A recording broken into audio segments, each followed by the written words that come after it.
ಎಷ್ಟರ ಮಟ್ಟಿಗೆ ಈ ಮುಖ್ಯಮಂತ್ರಿ ನನ್ನನ್ನು ಸುಳ್ಳುಗಾರ ಅಂತಾರೆ. ಇವರ ಒಂದೊಂದು ಹೇಳಿಕೆಗಳನ್ನು ನೋಡಿದ್ರೆ ಬಹುಶಃ ಸುಳ್ಳು ಎಲ್ಲಿ ಹುಟ್ಟಿದೆ ಅಂತಕ್ಕಂಥದ್ದನ್ನು ಯಾರು ಬೇಕಾದ್ರೂ ಅರ್ಥೈಸ್ಕೋಬಹುದು. ಇನ್ನು ಮುಂದಕ್ಕೆ ನನ್ನನ್ನು ಅದೇ ಅಂತದ್ದು ಹಿಟ್ ಆ್ಯಂಡ್ ರನ್ನು ಅಂತಾರೆ.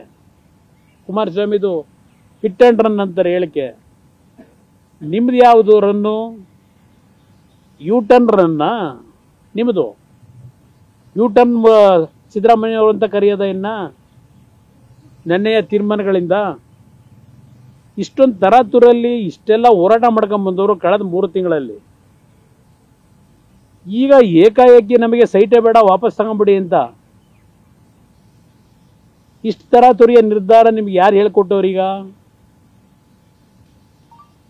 ಹೇಗಿದೆ ಅಂದರೆ ಪಾಪ ಇಬ್ಬರು ಗಂಡ ಹೆಂಡತಿ ಇರ್ತಾರೆ. ಯಾವುದೋ ಒಂದು ಸಂಕಷ್ಟಕ್ಕೆ ಒಳಗಾಗಿ ಇಲ್ಲ ಏನೋ ಒಂದಾಗಿ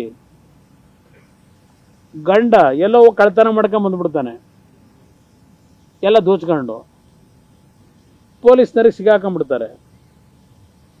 ಆಗ ಹೆಂಡತಿ ಹೋಗಿ ಅಯ್ಯೋ ನನ್ನ ಗಂಡ ನನ್ನ ಜೀವನದಲ್ಲಿ 30 ವರ್ಷದಲ್ಲಿ ನಾನು ಮದುವೆಯಾಗಿ ಎಂದೂ ಸಹ ಒಂದು ತಪ್ಪು ಮಾಡಿರಲಿಲ್ಲ, ಏನೋ ಒಂದು ಸಮಸ್ಯೆಗೋಸ್ಕರವಾಗಿ ಕಳ್ತನ ಮಾಡಿಬಿಟ್ಟವನೇ,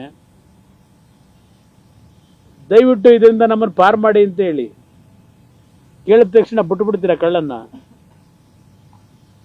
ಏನಾದ್ರು ಬಿಡಕ್ಕೆ ಸಾಧ್ಯನಾ? ಬಿಡ್ತಾರ ಪೊಲೀಸ್ನವರು?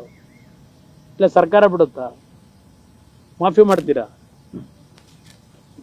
ಇಷ್ಟೆಲ್ಲ ಸರ್ಕಸ್ ಯಾತಿಗೆ ಬೇಕಿತ್ತು ಸಿದ್ದರಾಮಯ್ಯನವರೇ? ನ್ಯೂಸ್ ಫಸ್ಟ್ ನಿರ್ಭೀತಿಯಿಂದ ನಿಮ್ಮ ಪರವಾಗಿ.